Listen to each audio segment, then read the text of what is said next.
Bismillahirrahmanirrahim. Alhamdulillahi rabbil alamin. Wassalatu wassalamu ala sayyidina anbiya'il mursalin wa ala alihi wa sahbihi ajma'in. Tuan-tuan dan puan-puan yang hadis sekalian,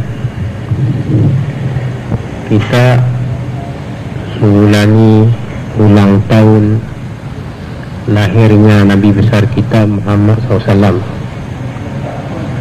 Kita tidak menggunakan hari jadi, kita gunakan dengan bahasa ulang tahun hari lahir Nabi besar kita Muhammad sallallahu alaihi wasallam.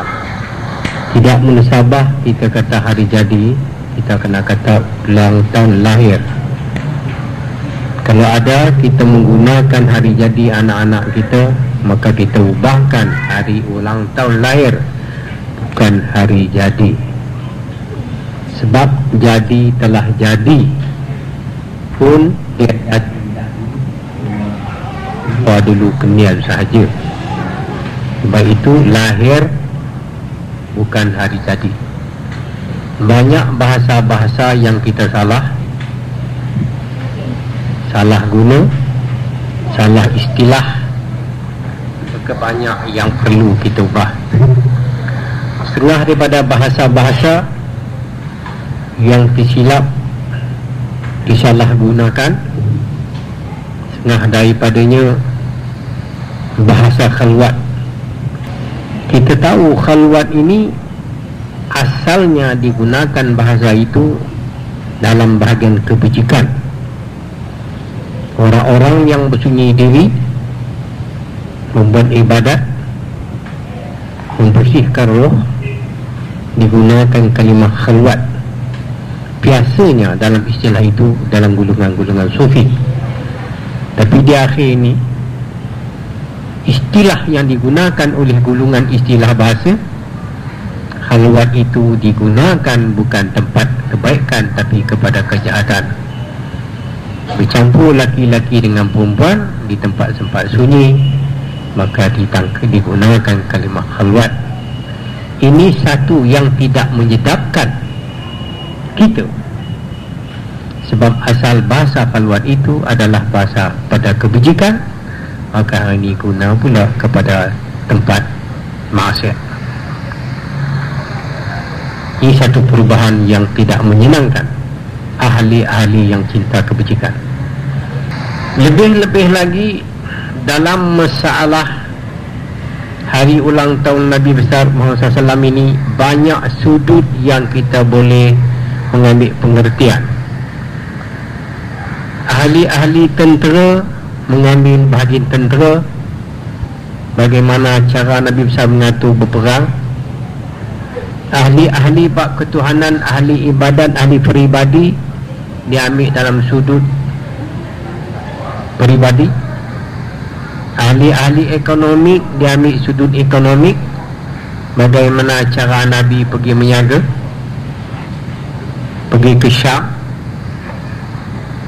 Ahli-ahli akidah dia ambil dari sudut akidah. Jadi Nabi besar kita ini adalah orang besar. Jadi kalau istilah bahasa Melayu mengatakan orang yang cukup 4 sagi, cukup segala sudut dan segi. Segi mana pun kita pandang dia mencukupi. Segi akidah, segi cinta kepada Tuhan, segi kurban untuk orang ramai, segi perang, segi tabah hati, segi pentadbiran, komplit, cukup dalam bagian sudut dan segi. Sungguh pun begitu, Al-Quran pernah mengatakan dia adalah satu tempat ikutan. Ada orang-orang yang ta'assub pernah mengatakan bahawa Muhammad itu Tuhan. Pernah saya jumpa di Kuala Lumpur, orang-orang yang ta'assub mengatakan Muhammad itu Tuhan. Maka jadi pertengkaran saya di Chokiadut Saya kata Muhammad bukan Tuhan, Muhammad hambanya dan pesuruhnya. Jangan melampau. Muhammadun abdu wa rasuluh, Muhammad hambanya dan pesuruhnya. Muhammad bukan Tuhan. Nama Muhammad ini di bumi, yang taruh namanya ialah dari neneknya sendiri. Masa dalam mengandung dinamakan nama Muhammad. Ada syaddah, ada 3 mim.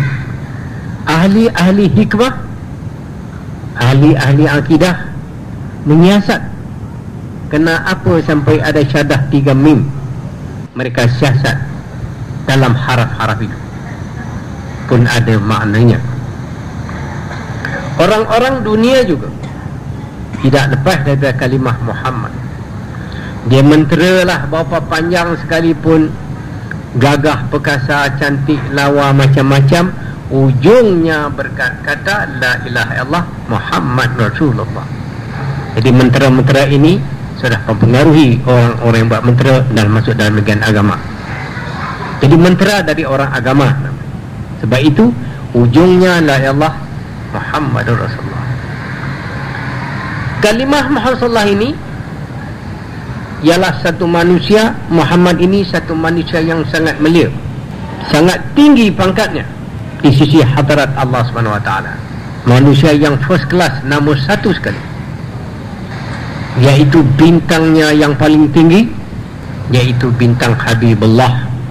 Nabi Muhammad mendapat bintang Habibullah, kekasih Allah di muka bumi. Bintang nombor 2 Nabi Ibrahim, Khalilullah, kekasih juga, tapi nombor 2. Nombor 1 Muhibbah, kekasih Allah di muka bumi. Zaman hari ini zaman perkembangan tarekat. Saya dapat tahu bermacam-macam tarekat ada. Yang dibangsakan kepada lalu Sayyidina Abu Bakar, yang dibangsakan lalu Sayyidina Ali, ujungkan kepada Muhammad. Tapi kita mesti ingat, Muhammad bintangnya Habibullah, kekasih Allah di muka bumi. Nabi Allah Khidir pun tinggi pangkatnya, ilmu mukasyafah, ilmu rahsia banyak di dalam dirinya, tetapi dia tidak ada bini, tidak ada isteri. Muhammad 9 isterinya. Nabi Allah Khidir tidak ada isteri, walaupun tinggi pangkatnya, tidak ada isteri. Fatihah, menurut kita keterangan yang kita dapat, Khidir sendiri mengambil Fatihah dari Rasulullah SAW. Dalam masalah cinta pada Nabi besar Muhammad ini, bermacam-macam manusia salah tafsir, salah pengertian.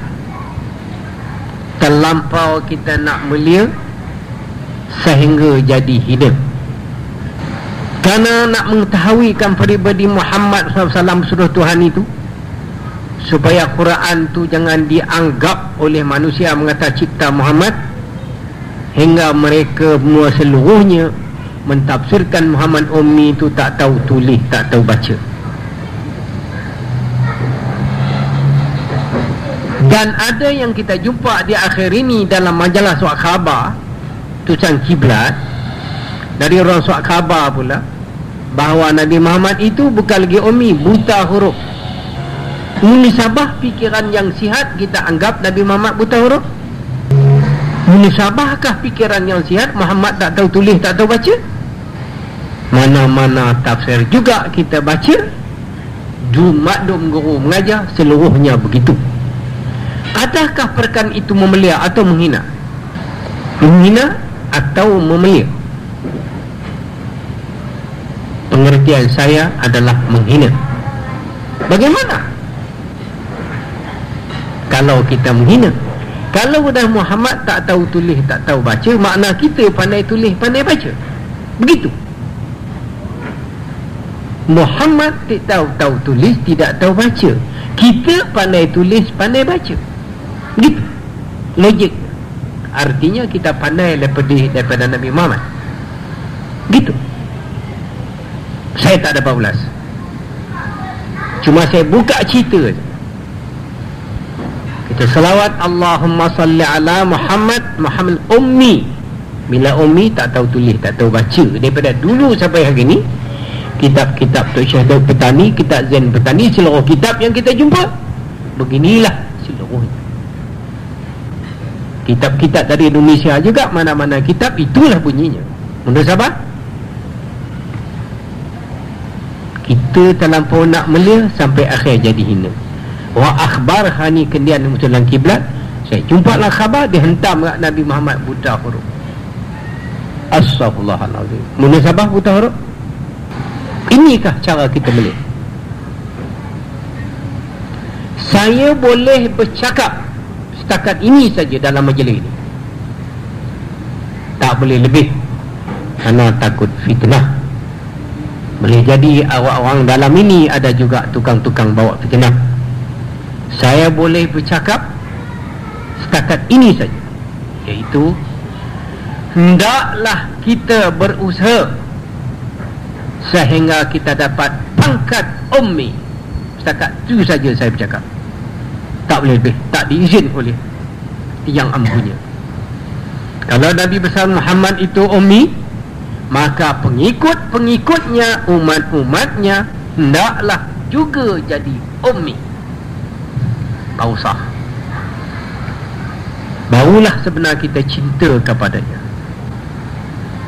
baru sebenar kita kasih kepadanya, baru sampai kita kepada hakikatnya. Saudara-saudara sekalian, ulama-ulama usuluddin sangat bijak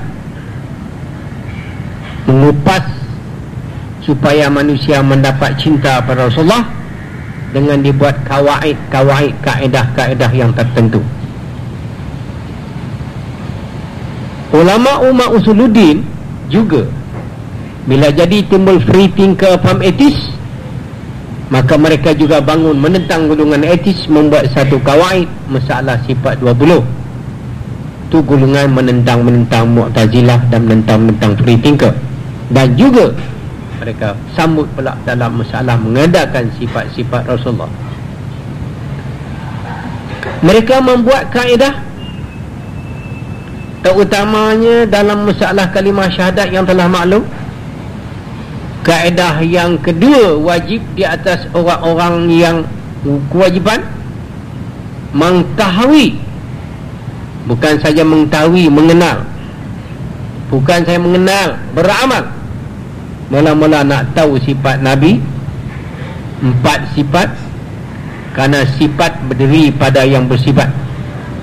Jangan belajar bercara zat. Ada orang-orang kita ni nak belajar cara zat, jangan memikir masalah zat, masalah sifat. Bila bicara sifat, maka sifat itu berdiri pada yang bersifat. Sifat Muhammad ialah sidik yang pertama.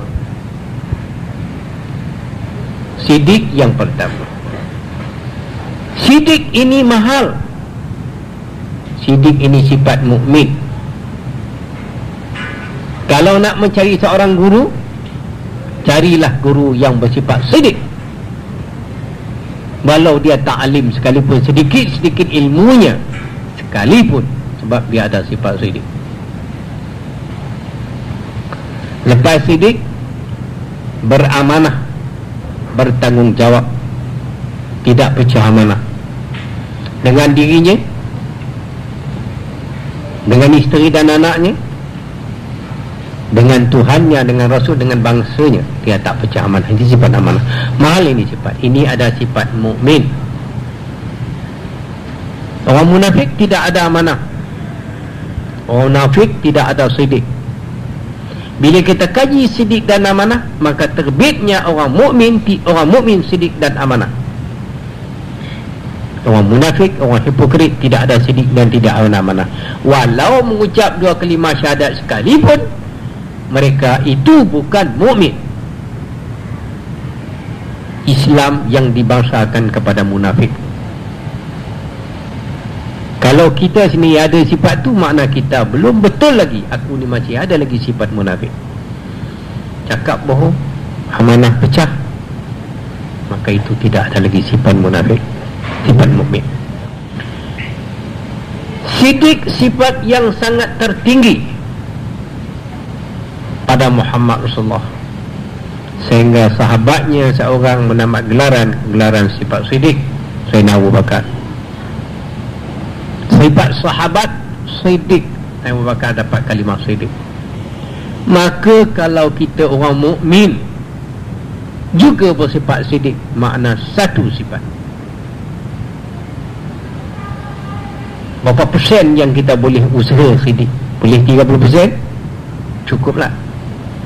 Siddiq sifat Muhammad Rasulullah, siddiq sifat sahabat, siddiq sifat mukmin. Satu sifat. Sakat tu saja saya cakap. Tak boleh lebih, bahaya.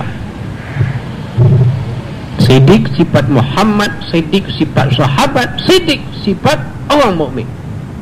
Maka jawabnya satu saja. Satu siddiq.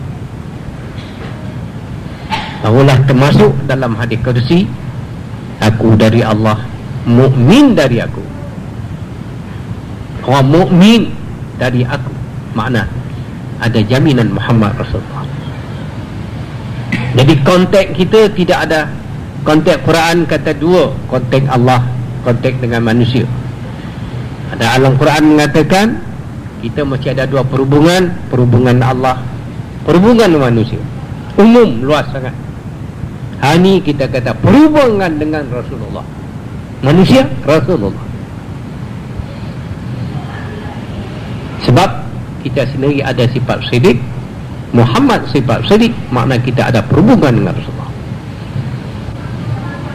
Tak pernah orang bercakap, tak pernah ada tulis dalam kitab, saya jumpa. Saya gagah nak cakap sikit. Sebab hari Maulid Nabi sangat tidak munasabah jika yang sihat mengatakan Muhammad itu buta huruf. Cumanya saya boleh berkata pada malam yang mulia ini, sebagai kita orang mukmin, berusahalah sampai kita mendapat sifat ummi. Apa dia? Saya tak boleh cakap. Saya boleh cakap, usahalah sampai boleh sampai ke dapat kita sifat ummi. Baru sampai. Saudara sekalian, di akhir ini fitnah banyak. Saya nak berpesan, masalah menjadi guru ada dua sifat. Satunya siddiq, yang keduanya wasil. Saya tak mau kata musyrik, saya kata wasil.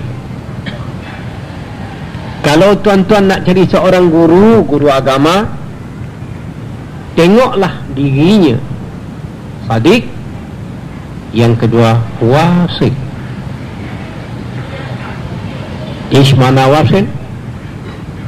Wasil yang ada perhubungan dengan Allah, perhubungan dengan Rasulullah, ataupun wasil itu makna sampai. Ada istilah dikatakan wasil makna sampai, ada istilah yang kata wasil makna perhubungan. Sedapnya sampailah. Saya tunjuk contoh yang senang. Motorcar kalau dia berjalan, bising tayar dan enjin, alamat dia berjalan. Kalau dia sampai stesen dia, senyap. Dia sampai stesen dia, kereta itu senyap. Itu tanda dia sampai, makna dia wasil. Jadi carilah guru yang ada siddiq dan wasil, supaya jangan tertipu. Dalam masalah di akhir zaman ini macam-macam boleh tipu. Lawan siddiq, tipu, bohong. Nak tabik air di tangan, boleh buat. Nak jerkah pabit api, boleh buat. Nak minta hujan turun, boleh buat. Nak masuk lubang angin, ada ilmunya. Nak alih diri jadi rimau, ada ilmunya. Bukan keramat. Ilmu itu dipanggil ilmu isim jirim.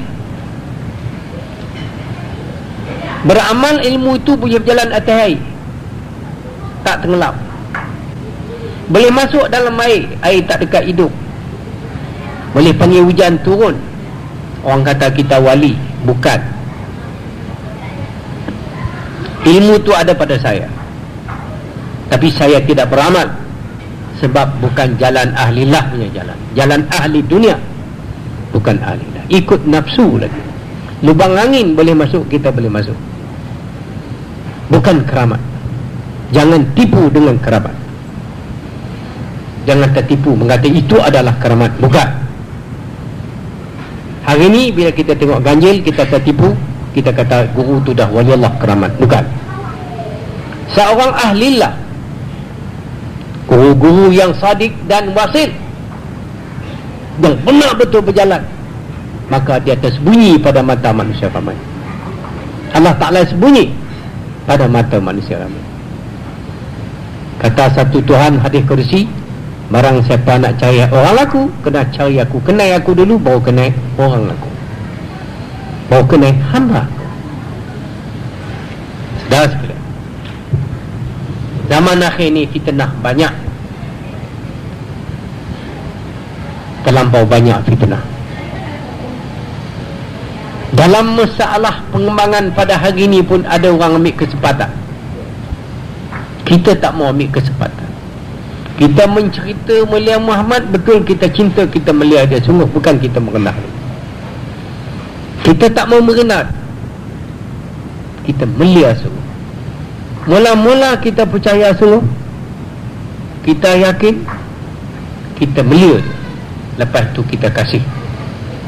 Pertama percaya, kedua yakin, ketiga mulia, keempat kasih. Itu tingkatan roh masing-masing. Kalau kita kasih kepada kekasih Allah, maka kita juga mendapat kasih dari Allah. Tidak ada pangkat yang tinggi daripada makam kasih, tinggi daripada makam wali Allah, tinggi daripada makam wali Allah. Al-Quran tak pernah tinggal daripada dua konsep. Tak pernah tinggal. Taat Allah, taat Rasul tak pernah tinggal.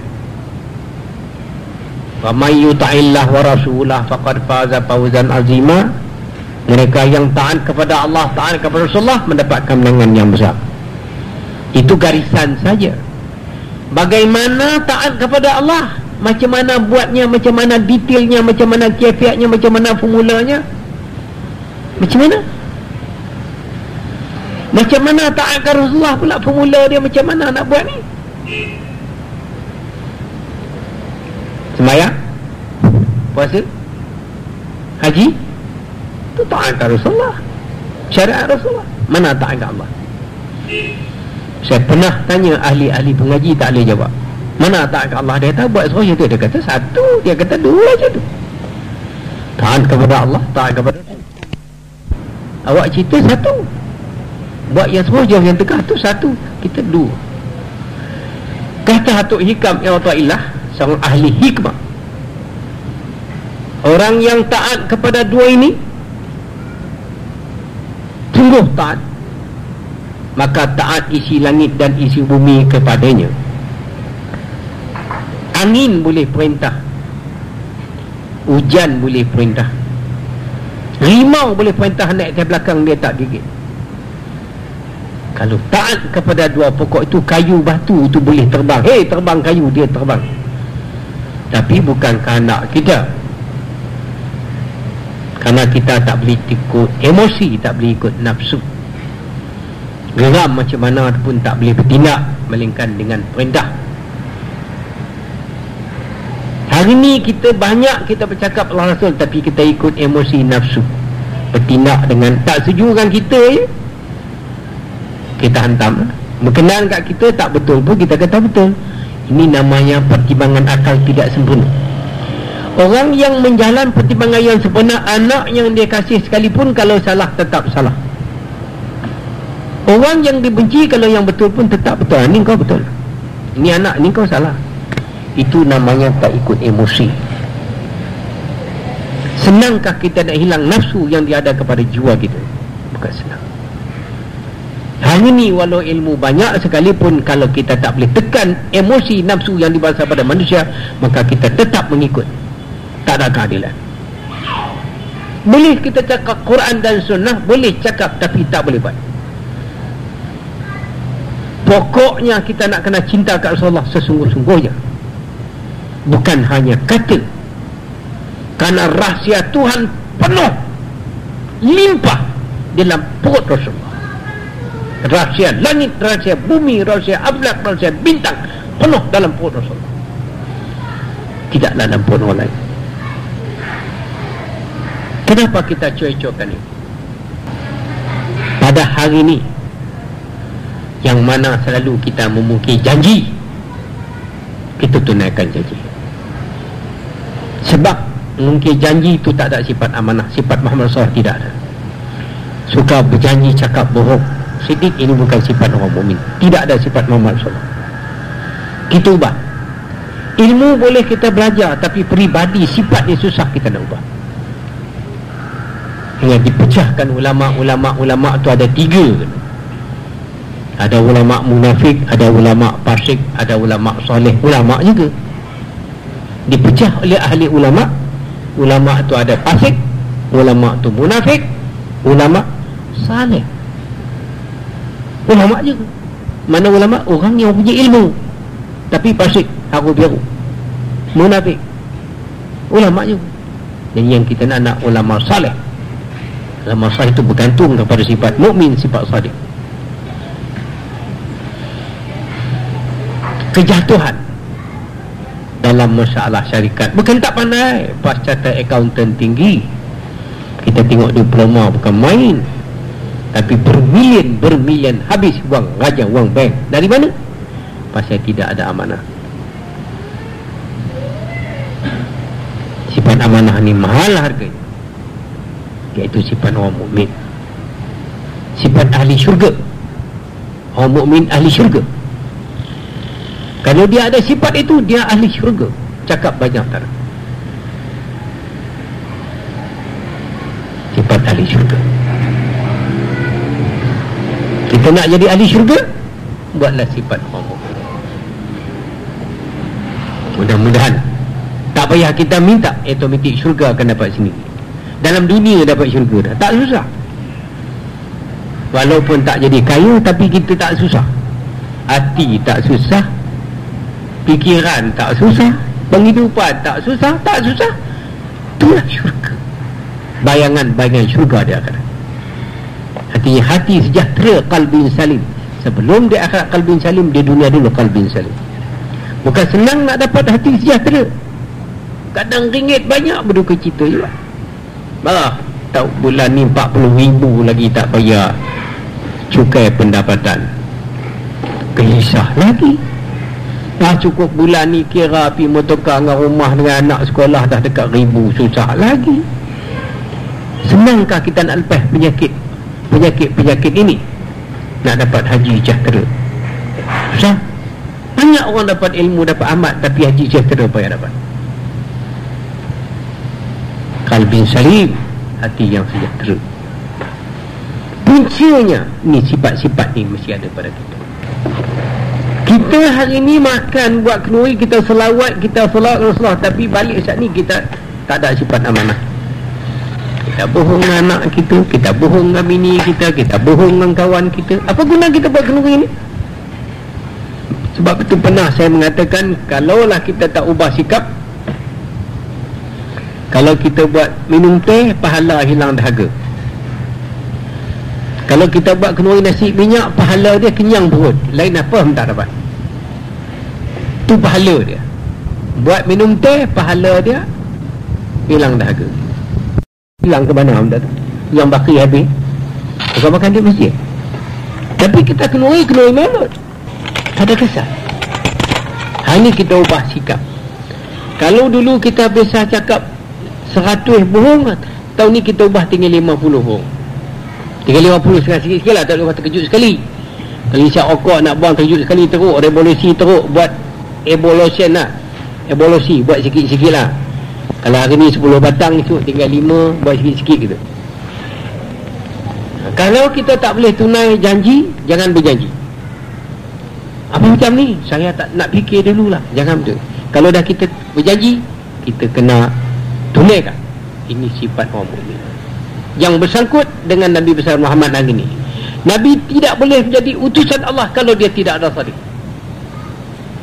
Tak boleh jadi utusan. Dia tak boleh jadi tujuan Tuhan kalau dia tidak ada amanah.